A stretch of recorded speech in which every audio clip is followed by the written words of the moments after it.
Bismillahirrahmanirrahim. Assalamualaikum warahmatullahi wabarakatuh. Alhamdulillahi bi ni'matihi as-salihat. Walhamdulillahi hamdan katsiran thayyiban mubarakan fihi kama yuhibbu rabbuna wa yarda. Asyhadu an la ilaha illallah wahdahu la syarika lah wa asyhadu anna Muhammadan abduhu wa rasuluh. Allahumma shalli wa sallim wa barik ala Muhammad wa ala alihi wa ashabihi wa man tabi'ahum bi ihsanin ila yaumiddin. Masyaallah muslimin, bapak-bapak, ibu-ibu, jamaah salat maghrib dan jamaah salat isya insyaallah. Semoga kita semua senantiasa dirahmati, dicintai, dikasihi dan diridhai oleh Allah Subhanahu wa taala. Alhamdulillah, di kesempatan yang penuh dengan keberkahan ini kembali kita mengucap syukur kepada Allah atas nikmat-Nya yang begitu banyak, yang tak terhingga, yang bahkan Allah sendiri menyatakan wa in ta'uddu ni'matallahi la tuhsuha. Jika kamu menghitung-hitung nikmat Allah, sungguh kamu tidak mampu menghitungnya. Kenapa tidak mampu menghitungnya? Karena terlalu banyak. Terlalu banyak. Nikmat Allah itu terlalu banyak. Baik yang berkenaan diri kita, pribadi kita, dalam badan atau tubuh kita, baik yang berkenaan dengan keluarga, baik yang berupa nikmat ya iman, nikmat Islam, semua itu adalah nikmat yang sangat besar yang tidak mampu kita untuk menghitungnya. Oleh karena itulah sebagai hamba Allah yang bersyukur kepadanya, kita berusaha untuk memanfaatkan nikmat-nikmat tersebut dalam perkara-perkara yang diridhoi oleh Allah. Ya, nikmat-nikmat itu kita gunakan dalam hal-hal yang dicintai dan diridhoi oleh Allah Subhanahu wa taala. Karena apa? Banyak di antara manusia ketika diberi nikmat, mereka lupa dengan nikmat tersebut, lupa dengan siapa pemberi nikmat tersebut, sehingga mereka lalai untuk melakukan kebaikan, ibadah dan amal saleh, dan justru mereka melakukan perbuatan-perbuatan yang tidak diridhoi oleh Allah Subhanahu wa taala. Bapak Ibu sekalian, malam ini kita akan melanjutkan kajian kita dalam kitab Riyadhus Shalihin yang disusun oleh Imam Nawawi Asy-Syafi'i rahimahullah. Pada pertemuan yang lalu di bab yang ke-51 kita telah mengawali dengan beberapa ayat yang disebutkan oleh Imam Nawawi dan juga satu hadis berkaitan dengan apa yang disebut dengan bab ar-raja'. Ar-raja' itu artinya mengharap, yaitu berharap hanya kepada Allah Subhanahu wa taala.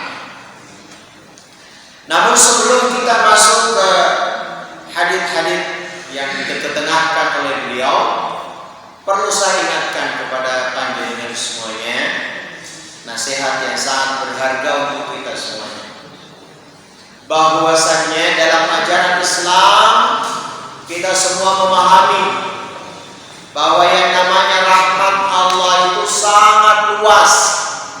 Rahmat Allah itu sangat besar, sangat banyak kepada kita. Apa sih makna rahmat itu? Rahmat itu artinya cinta, kasih sayang Allah kepada hamba-Nya. Ya, cinta dan kasih sayang Allah kepada hamba-Nya. Allah Subhanahu wa taala begitu luas rahmatnya. Ya, dan rahmatnya itu mengalahkan murkanya. Sebagaimana dalam firman Allah Subhanahu wa taala dan hadis dari Rasulullah sallallahu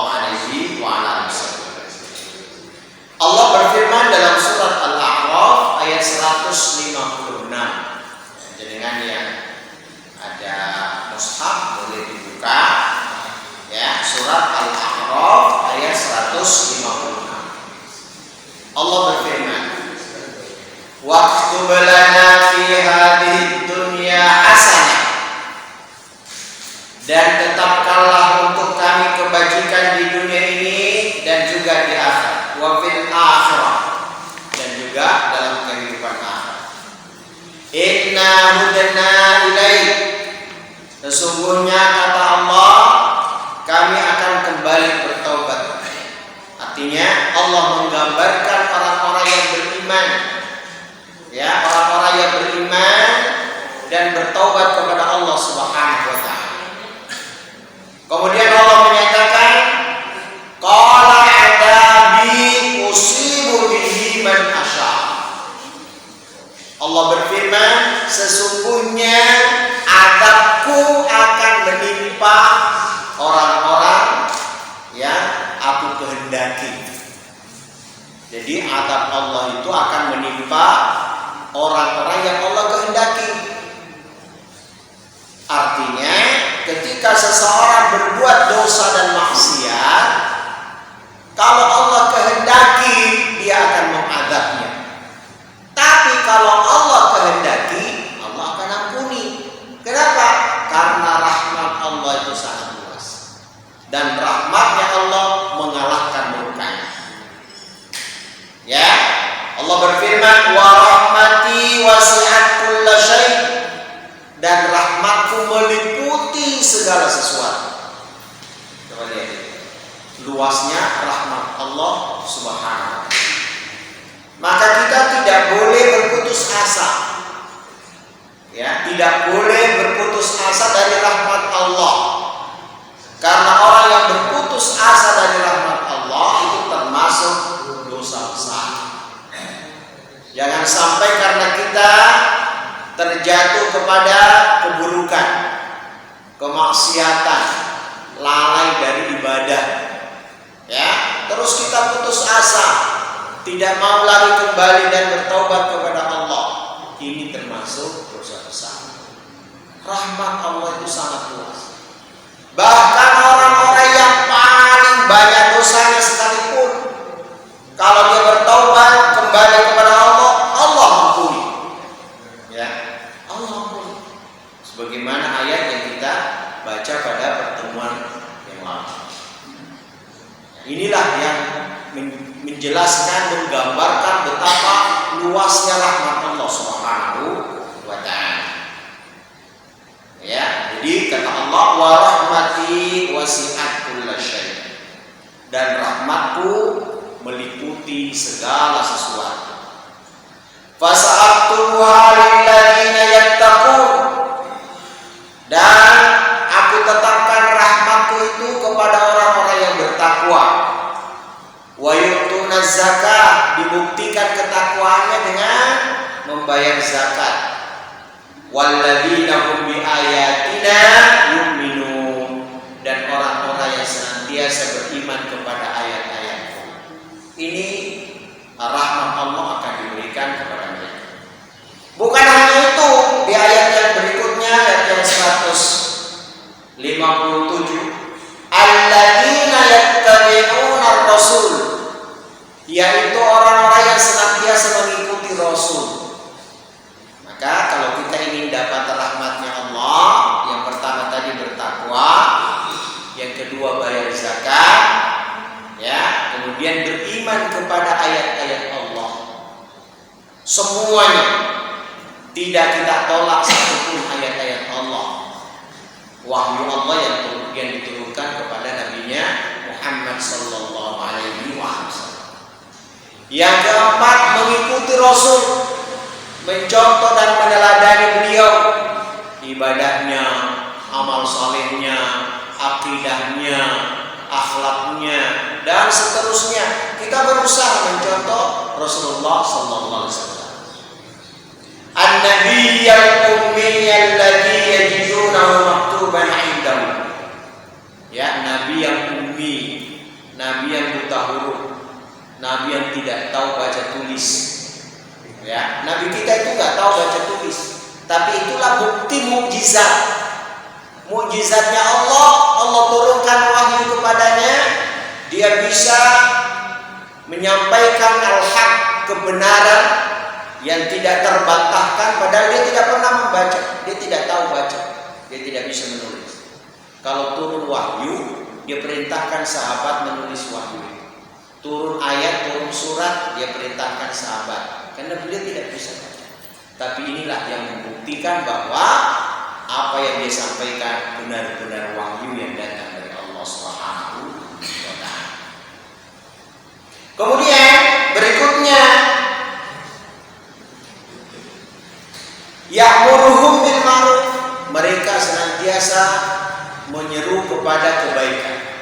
Wa yanhahum 'anil munkar, dan senantiasa mencegah, melarang manusia dari kemungkaran.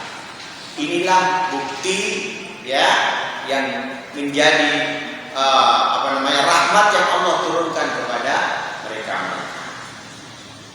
Bapak Ibu sekalian, oleh karena itulah kita harus yakin seyakin-yakinnya bahwa di balik ya semua apa yang Allah tetapkan dalam kehidupan ini berupa syariat Allah, di balik syariat dan perintah-perintah Allah itu ada rahmatnya Allah, ada cintanya Allah, ada kasih sayangnya Allah.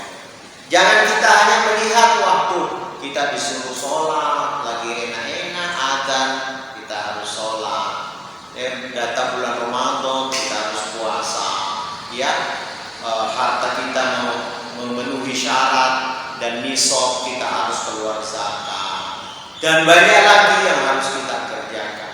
Padahal di balik semua perintah-perintah Allah itu ada rahmatnya, cintanya, kasih sayangnya Allah Subhanahu wa Ta'ala.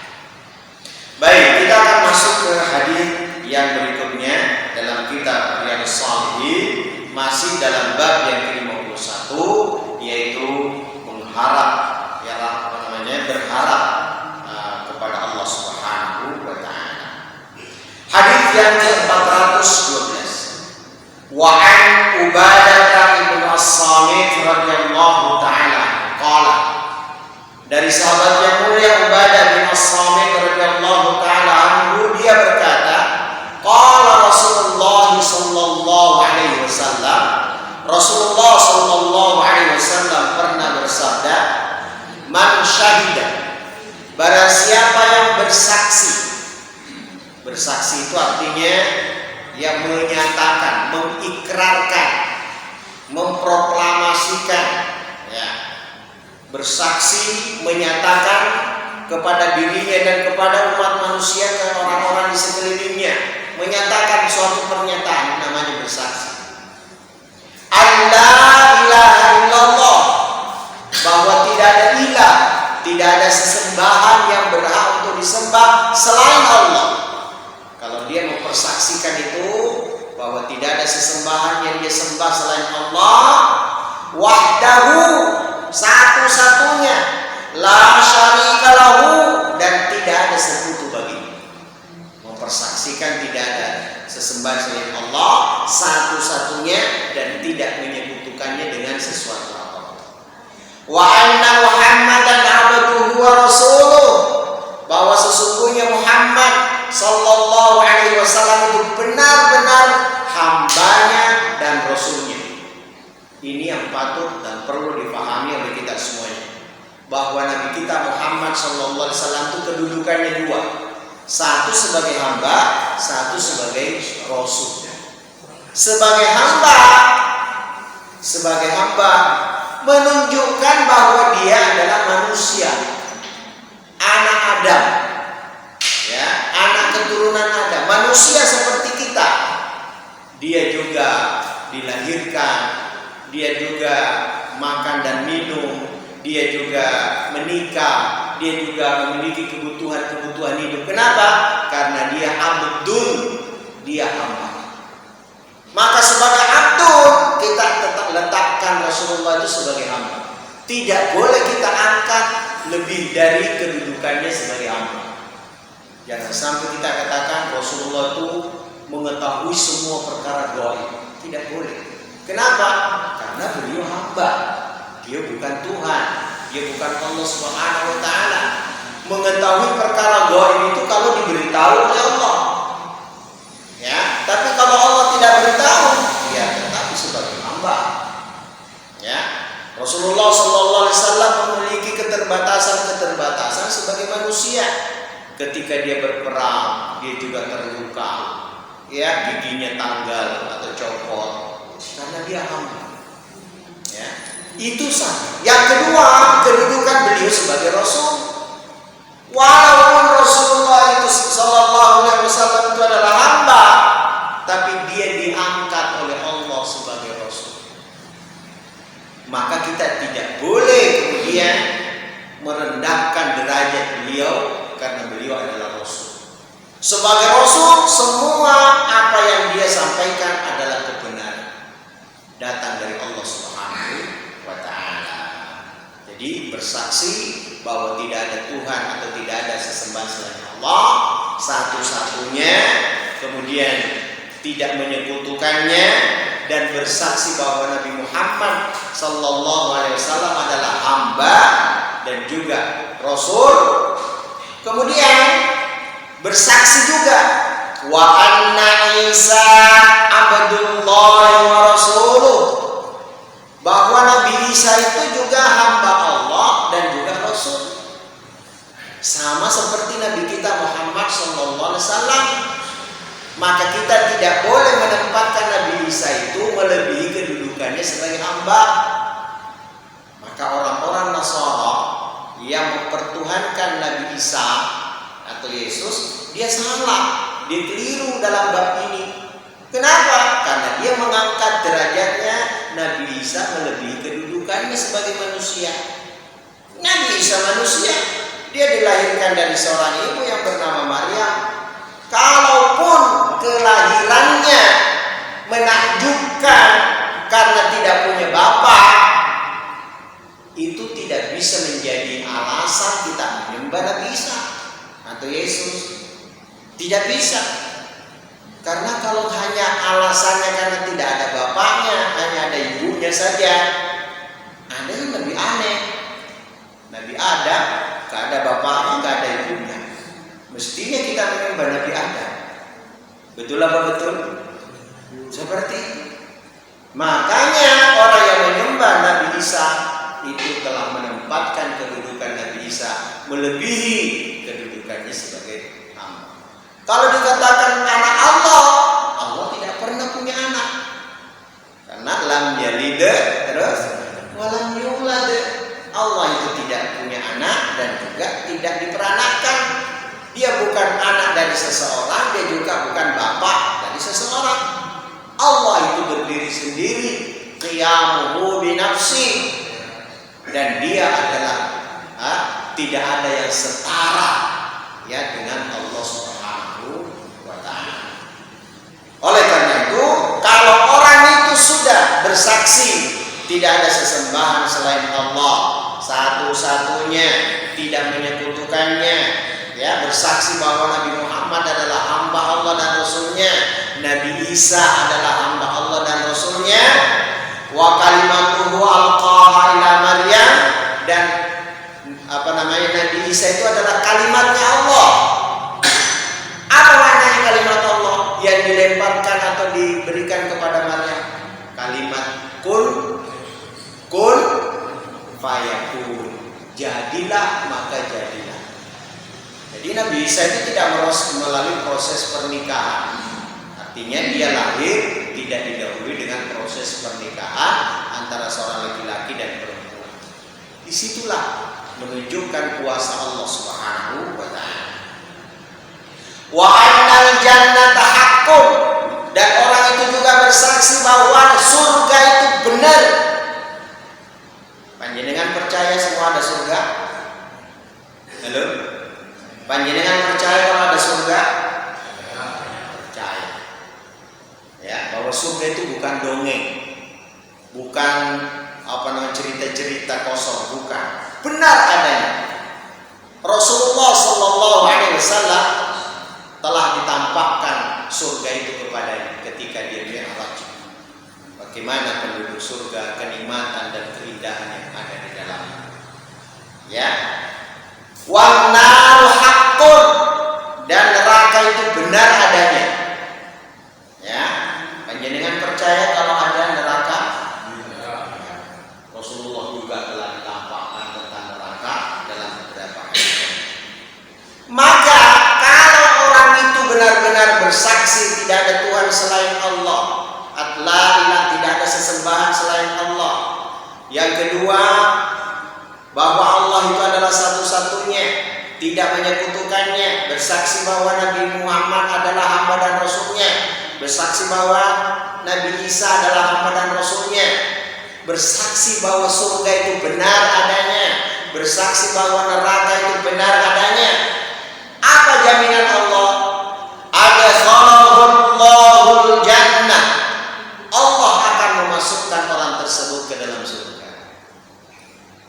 Ala ma kana minal amal, bagaimanapun amal. Ya, Allah akan memasukkan ke dalam surga bagaimanapun amalnya, walaupun amalnya sedikit.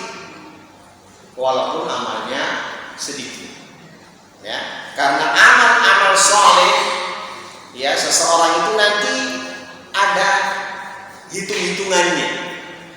Dan hitung-hitungan amal saleh dalam Islam itu, dalam ajaran Islam itu ternyata tidak berimbang dengan hitung-hitungan dosa. Akan dijelaskan dalam hadis berikut. Jadi kalau dalam ajaran Islam orang beramal saleh 1, maka pahalanya minimal berapa? Berapa? 10 sampai tak terhingga. Jadi kalau orang beramal saleh 1 saja, pahalanya itu minimal 10, bukan 1. Tidak ada ceritanya kita beramal saleh 1 terus pahalanya 1, tidak. Minimal 10. Ya, bisa 20, bisa 100, bisa 700, bisa 1000, bahkan tak terhingga. Itu amal saleh.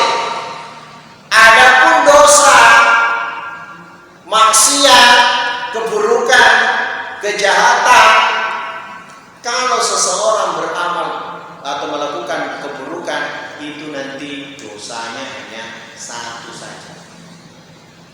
Dosanya hanya 1. Itu pun bisa diampuni oleh Allah Subhanahu wa taala. Coba lihat luasnya rahmat Allah Subhanahu wa taala. Baik, kita kembali ke hadis tadi, muttafaqun alaih. Hadis ini diriwayatkan oleh Bukhari dan Muslim. Wa fi riwayat Muslim, dan dalam riwayat Muslim, man syahida an la ilaha illallah, barang siapa yang bersaksi bahwa tidak ada sesembahan yang hak untuk disembah selain Allah, wa anna Muhammadar Rasulullah, dan sesungguhnya Nabi Muhammad adalah Rasulullah, haramallahu alaihi nar, diharamkan baginya neraka. Artinya dia tidak akan dimasukkan ke dalam neraka. Tapi perhatikan Bapak Ibu sekalian, kalau begitu ya sudah, saya sudah bersyahadat, dia sudah berbuat maksiat saja, toh nanti masuk diharamkan neraka. Tidak demikian. Ada konsekuensinya. Karena orang yang mengucapkan la ilaha illallah itu ada konsekuensinya. Tidak hanya ucapan di lisan, tapi harus dibuktikan. Benar enggak kita hanya menyembah Allah? Jangan sampai lisan kita mengatakan la ilaha illallah, tapi perbuatan kita menyekutukan Allah. Lisan kita menyekutukan Allah. Jangan sampai kita mengucapkan asyhadu anna Muhammadar Rasulullah. Kita meyakini dan mengakui bahwa Nabi Muhammad adalah utusan Allah, tapi kita beribadah tidak mau mengikuti Rasulullah. Kita berakidah tidak mau mengikuti Rasulullah. Kita bermuamalah dan berakhlak tidak mau mengikuti Rasulullah. Nah, ini yang bahaya. Ya, ini yang seharusnya tidak terjadi. Maka inilah yang dimaksud dengan konsekuensi dari syahadat tersebut. Baik.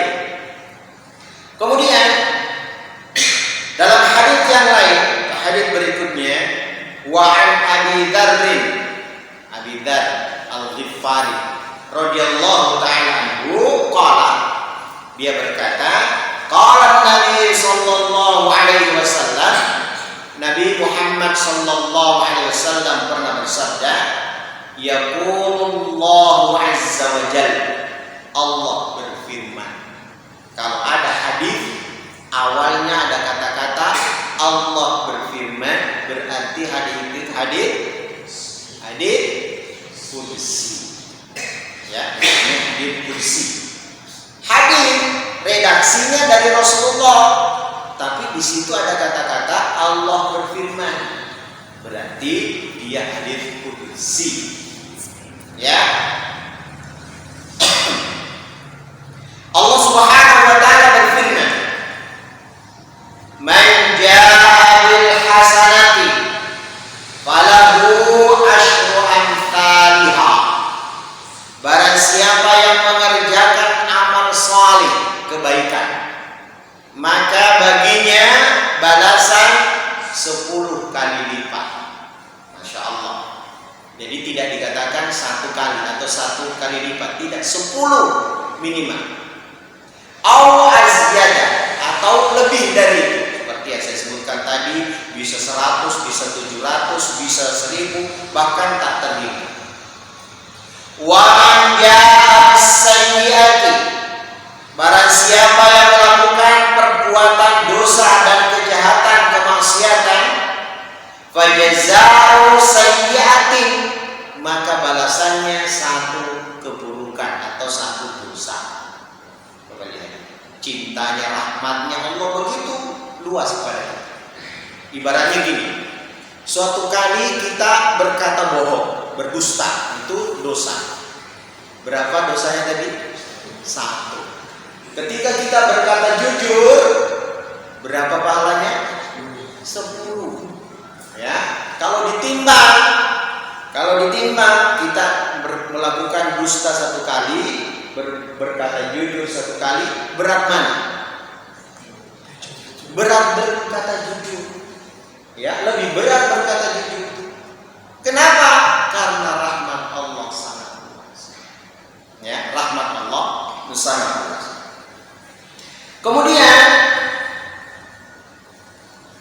fajaza'u sayyi'atin sayyi'atun mithluha aw aghfir, bahkan sudahlah 1 kejahatan, keburukan dibalas dengan 1 dosa, Allah mengatakan aw aghfir, bahkan bisa diampuni. Allah akan hapus, Allah tiadakan dosanya. Ya, bisa saja Allah mengampuni dosa seseorang sesuai dengan kehendak Allah. Makanya Bapak Ibu sekalian, kalau ada orang berbuat jahat, berbuat dosa, maksiat, dia berzina, dia membunuh, dia mencuri, dia merampok, dia makan riba, atau apapun dosa yang dia lakukan selain syirik, ya, selain perbuatan syirik, apapun dosa yang dia lakukan, jangan sampai kemudian kita menjelekkan, merendahkan, menghina dan sebagainya. Jangan sampai kita katakan dia penduduk neraka. Tidak boleh. Ya, bisa saja dia akan diampuni oleh Allah Subhanahu wa taala, atau kalau dia masih hidup, tiba-tiba dia bertaubat, diberi hidayah, dia taubat, dia menjadi orang baik, mati dalam keadaan husnul khotimah. Ya. Dulu para sahabat itu banyak yang pelaku kejahatan, keburukan, pemabuk, peminum.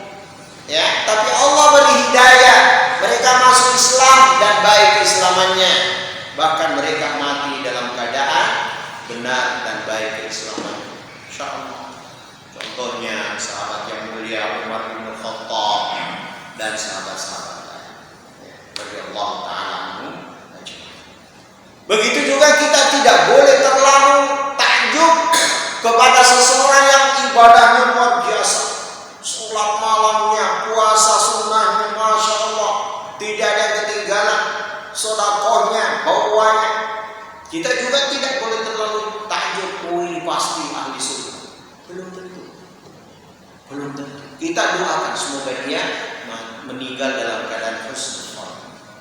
Tapi jangan sampai kita terlalu menempatkan, memposisikan lebih dari kedudukannya sebagai hamba Allah Subhanahu wa taala. Ya. Maka kata Abu Dzar Al-Ghifari tadi menggambarkan hadis Rasulullah SAW bahwa dosa, kalau satu dosa itu dibalas dengan satu keburukan kejahatan dibalas dengan satu dosa, bahkan Allah bisa mengampuni dosa. Itu bukti rahmatnya Allah sangat luas. Kemudian lanjutan dari hadis tersebut, Allah berfirman, "Wa man taqarraba minni shibra." Barang siapa yang mendekat kepadaku satu jengkal.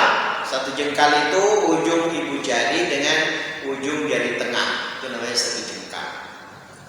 Ya, barang siapa yang mendekat kepadaku, kata Allah, satu jengkal, yataqarrabtu minhu dira'an, maka aku akan mendekat kepadanya ya satu hasta. Satu hasta itu dari siku sampai ujung jari tengah. Ini satu hasta.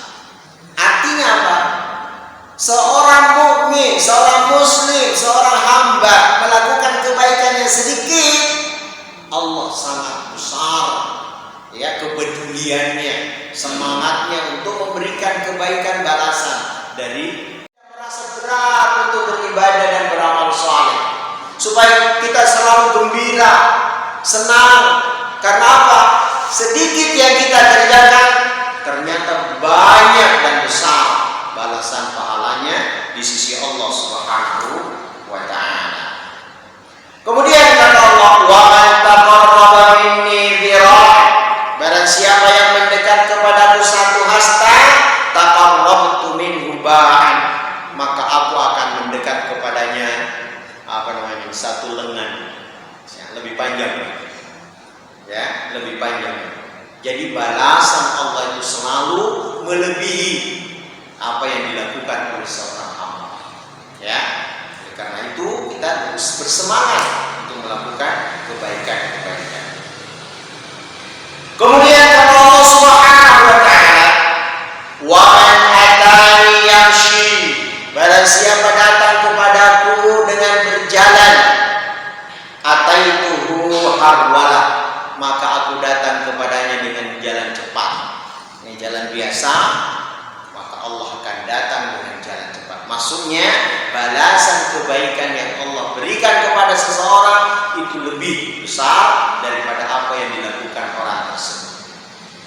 Wa man laqini, barang siapa yang berjumpa kepadaku, biqurabil ardi khati'atan, dengan dosa sepenuh bumi. Masya Allah, dosanya sepenuh bumi. Bisa kita bayangkan betapa besar dan betapa banyak kejahatannya, keburukannya, kemaksiatannya.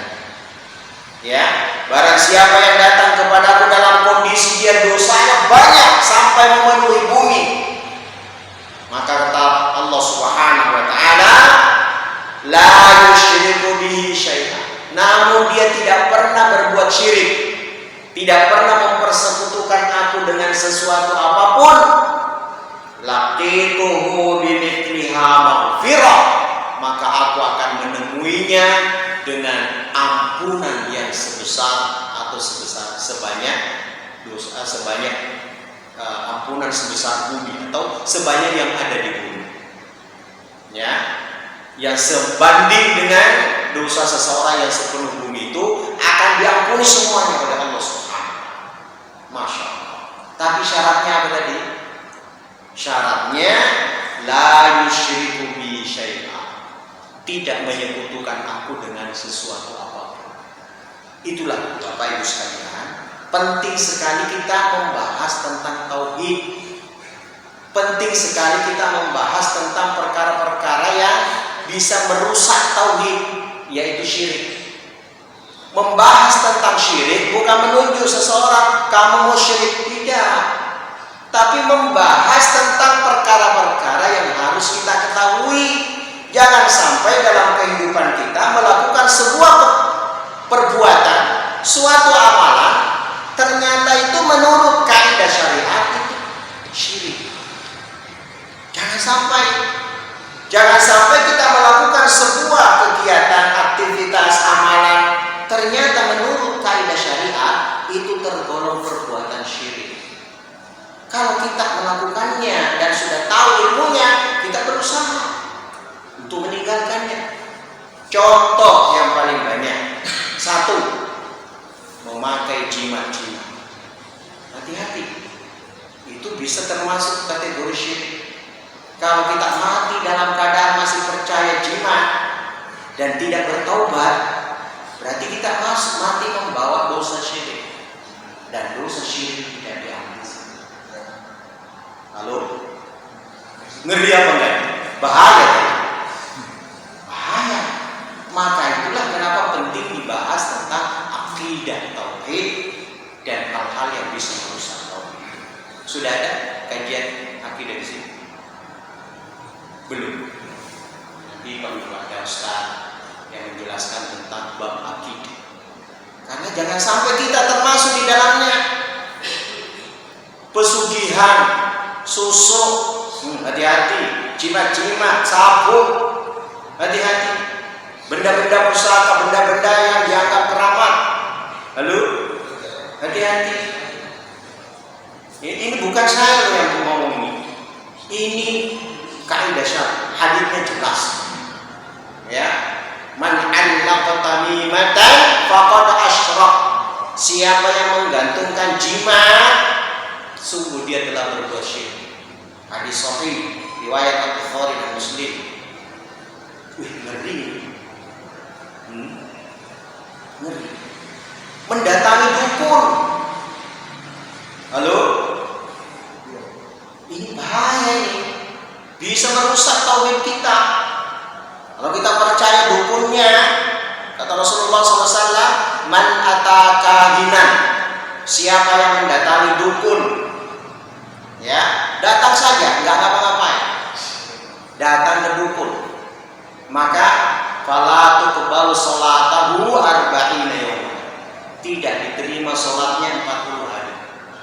Datang saja, nggak ngapa-ngapain. Kalau dia datang, bertanya dan percaya kepada omongannya dukun, man atakahinan fasaddaqa bima yaqul, maka kata Allah, faqad kafara bima anzala ala Rasulillah sallallahu alaihi wasallam. Siapa yang mendatangi dukun, dia bertanya, dijawab oleh dukun, percaya, maka sungguh dia telah kafir. Yang ngomong Rasulullah, hadis, saya hanya menyampaikan saja. Ya, kafir terhadap apa yang diturunkan kepada Rasulullah SAW. Bahaya. Maka perlu kita bahas perkara tersebut.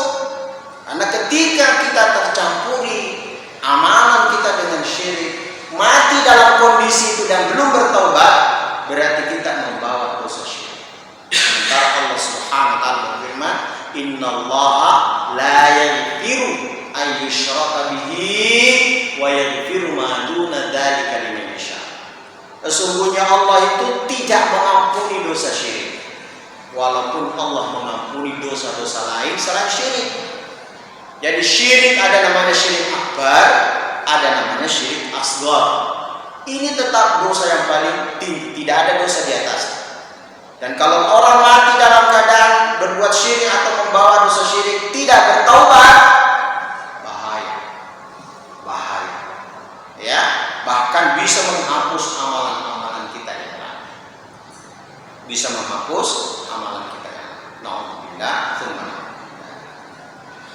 Kemudian, ya, hadis Rasulullah SAW tadi menjadi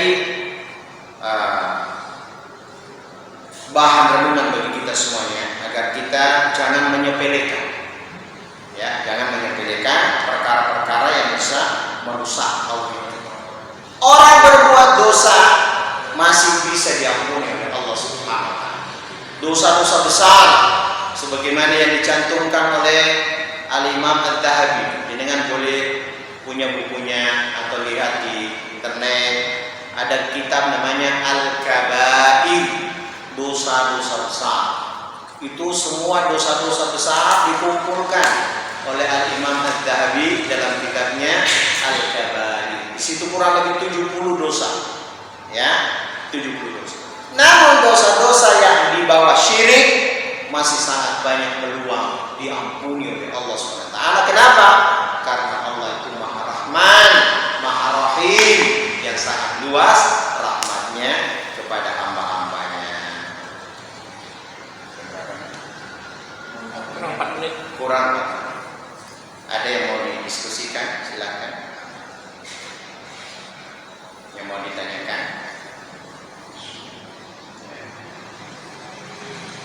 Kalau tidak ada saya lanjutkan. Saya tambahkan satu hadis dalam bab ini, dan bab ini banyak hadis yang diketengahkan oleh Imam An-Nawawi. Hadis yang ke-414.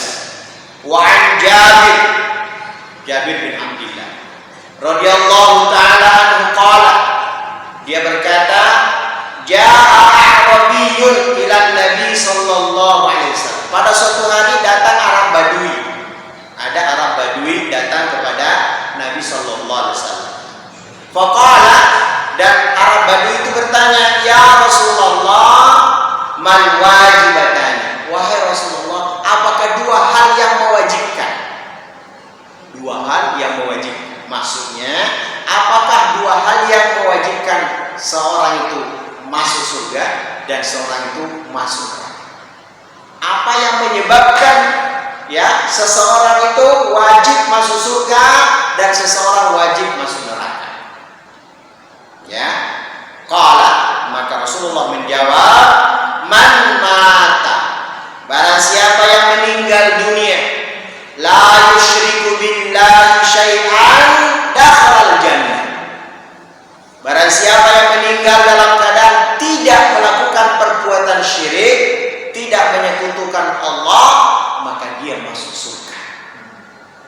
Wa man mata, barang siapa yang meninggal, yusyriku bihi syai'a, dalam keadaan dia melakukan perbuatan syirik, dakhala nar, maka Allah akan memasukkannya ke dalam neraka. Na'udzubillah, tsumma na'udzubillah. Maka dari hadis ini menjadi pelajaran bagi kita sekali lagi bahwa kajian tentang tauhid dan perkara-perkara yang bersangkutan atau berkaitan dengan tauhid sama penting.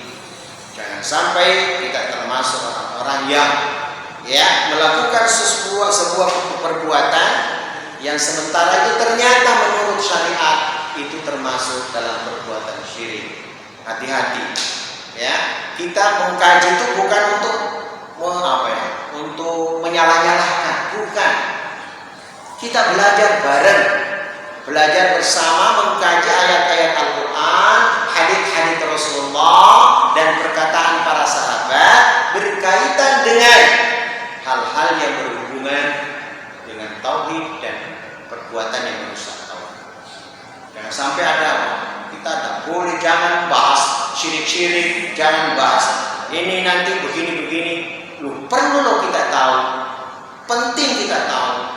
Jangan sampai kita melakukan hal-hal tersebut dan ternyata itu adalah perbuatan-perbuatan yang merusak tauhid kita, bisa menyebabkan kita masuk ke dalam neraka dan dijauhkan dari surga Allah Subhanahu wa taala. Na'udzubillah. Mari kita senantiasa berdoa kepada Allah, kita doakan diri kita agar kita mendapatkan rahmat Allah yang begitu luas, mendapatkan ampunannya Allah Subhanahu wa taala, dijauhkan dari berbagai macam perbuatan-perbuatan dosa, perbuatan syirik yang bisa menyebabkan kesengsaraan kita nanti dalam kehidupan akhirat. Alhamdulillah, waktunya sudah selesai. Kita tutup dengan doa majelis. Subhanallah wa bihamdika, asyhadu an la ilaha illa anta, astaghfiruka wa atubu ilaik. Wassalamu